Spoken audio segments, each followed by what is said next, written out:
शराब घोटाले मामले में दिल्ली के उप मुख्यमंत्री में मनीष सिसोदिया की गिरफ्तारी को लेकर राजनीति सियासत काफी गर्म है। गिरफ्तारी के विरोध में आम आदमी पार्टी ने आज देश भर में भाजपा मुख्यालय के बाहर धरने प्रदर्शन किए। हिमाचल प्रदेश की राजधानी शिमला में भी आम आदमी पार्टी के कार्यकर्ताओं ने चक्कर स्थित भाजपा पार्टी मुख्यालय के बाहर धरना प्रदर्शन किया और मनीष सिसोदिया को निर्दोष करार देते हुए केंद्र सरकार पर तानाशाही के आरोप लगाए। आम आदमी पार्टी के प्रदेश अध्यक्ष सुरजीत सिंह ठाकुर ने कहा कि केंद्र की भाजपा सरकार ईमानदार लोगों को तंग करने का काम कर रही है। दिल्ली के उप मुख्यमंत्री मनीष सिसोदिया ने शिक्षा के क्षेत्र में कई नई क्रांति लाई है और गरीब बच्चों के सपने पूरे करने के लिए सिसोदिया काम कर रहे हैं। देश भर में आम आदमी पार्टी की लोकप्रियता को बढ़ता देख केंद्र की मोदी सरकार केंद्रीय एजेंसियों का दुरुपयोग करके ईमानदार लोगों के खिलाफ मामले दर्ज कर उन्हें गिरफ्तार करवा रही है। दिल्ली के एमसीडी चुनाव में भी भाजपा की हार हुई है, जिसकी बौखलाहट में आम आदमी पार्टी के नेताओं को तंग किया जा रहा है, जिसे आम आदमी पार्टी के कार्यकर्ता किसी भी कीमत पर बर्दाश्त नहीं करेंगे। और इसी के विरोध में आज देश भर में पार्टी कार्यकर्ता धरना प्रदर्शन कर रहे हैं।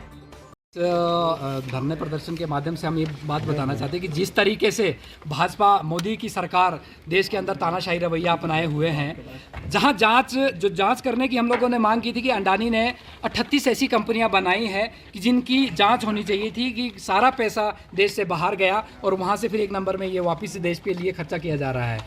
35 कंपनियां अडानी की ऐसी है जिसमें एक भी कर्मचारी नहीं है। ऐसी कंपनियां बना के ये सिर्फ बचाव है अडानी जी का, और इस चीज़ से लोगों का ध्यान भटके, इस जांच की लोग डिमांड ना करें, इसलिए जो है ये सारा षड्यंत्र के तहत इन्होंने ये काम कर रहे हैं। और इनका सीधा टारगेट ये है कि 2024 के लिए जिस तरीके से आम आदमी पार्टी पूरे देश के अंदर चुनाव लड़ रही है, एक राष्ट्रीय पार्टी बन चुकी है, जिस तरीके से लोग लाइक कर रहे हैं आम आदमी पार्टी को और आम आदमी पार्टी का विस्तार होता जा रहा है, उस चीज़ को रोकने के लिए आज हमारे नेताओं के ऊपर फर्जी केस बनाकर जेल में डाला जा रहा है।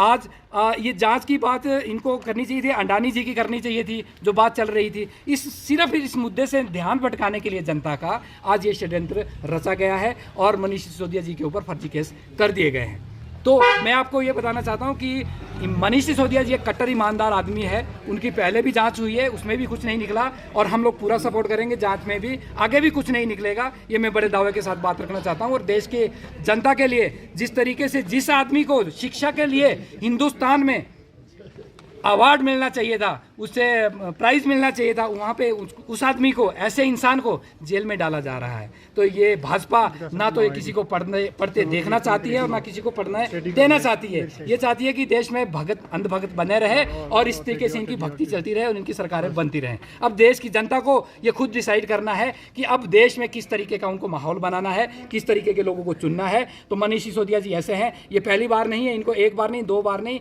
तीन बार विश्व लेवल पर इनको एजुकेशन मिनिस्टर का बेस्ट अवार्ड मिल चुका है। जहां देश की सरकार को वो देना चाहिए था, आज उनको जेल में बिठा दिया है। भाजपा नहीं चाहती कि देश आगे बढ़े, देश को अच्छी शिक्षा मिले, अच्छे स्कूल मिले, जो आम आदमी पार्टी का अरविंद केजरीवाल जी का जो राजनीति का जो मॉडल है कि जिसमें अच्छी शिक्षा, अच्छी स्वास्थ्य नीति हो, लोगों को रोजगार मिले, सड़कें और बिजली पानी, जो बेसिक मूलभूत सुविधाएं। और ये कोई जो फ्री बीज का ही जो नाम लेते हैं, ये बांटे तो फ्री बीज, ये बांटे तो वो सुविधाएं, और आम आदमी पार्टी दे तो वो फ्री की रेवड़ियां हैं। तो ये इस तरीके का जो दोहरा चरित्र है वो जनता के सामने है और वो अब जनता ज़्यादा इनको बर्दाश्त नहीं करेगी। और इसमें जो है 2024 में हिंदुस्तान की जनता ये भाजपा, मोदी और शाह, इन जोड़ी को बाहर करेगी सत्ता में और ईमानदार और कट्टर ईमानदार लोगों को सत्ता में लाएगी। और दूसरी तरफ दिल्ली में आपने एमसीडी का देखा मामला सारा, किस तरीके से लात घुसे वहाँ चट रहे हैं। इनसे हार बर्दाश्त नहीं होती।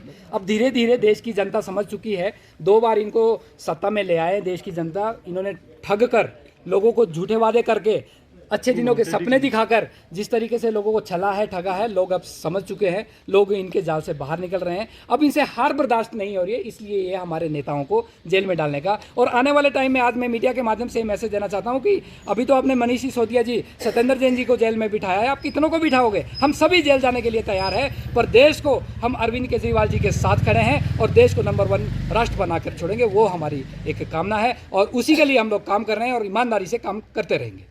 हिमाचल प्लस न्यूज के लिए शिमला से पुष्पेंद्र चौधरी की रिपोर्ट।